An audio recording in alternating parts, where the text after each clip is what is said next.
জন্য এটা আমরা স্মরণ করেই দিচ্ছে এটা আমি আপনার দয়া।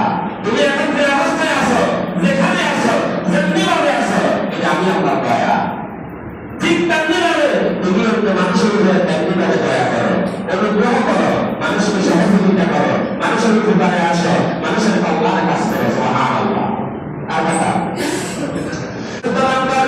ولا تبغي الفساد في الأرض ولا تبغي الفساد في الأرض খবরদার জমিনের উপরে সন্ত্রাসী কর্মকাণ্ড করবে না, জমিকে অশান্ত করবে না, জমিনের উপরে ফাসাদ সৃষ্টি করবে না, মারামারি করবে না, দাঙ্গা হাঙ্গামা করবে না। ঠিক কিনা বলেন?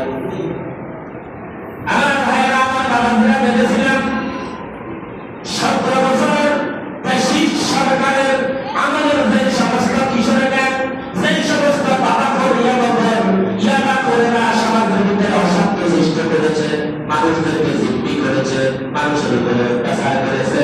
বড় আশা করেছিলাম আমরা 5ই আগস্টের পরে অন্তত সমাজ সংস্কার হবে, এই দেশটা আমার নতুন করে সাজবে।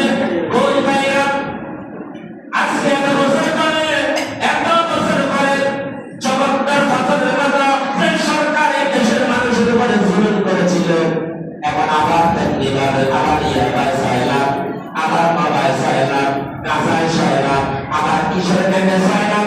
ছোট্ট ছোট্ট বাচ্চারা, 15-16 বছরের বাচ্চা, 18 বছরের বাচ্চা, হাই স্কুল পড়ুয়া, ইন্টারমিডিয়েট পড়ুয়া বাচ্চারা, তাদের যে পাওয়ার গাছা ছাড়া কিচ্ছু বুঝে না, বাবা ছাড়া বুঝে না। ঠিক কিনা বলেন? আপনাদের সমাজে তো নাই, তাই সমাজে থাকার কথা নয়। যেখানে বলবেন রাসূলুল্লাহ রাহমাতুল্লাহি আলাইহি ওয়া সাল্লামের বক্তৃতা এখানে শুরু আছে, এখানে তো এগুলো থাকার কথা নয়।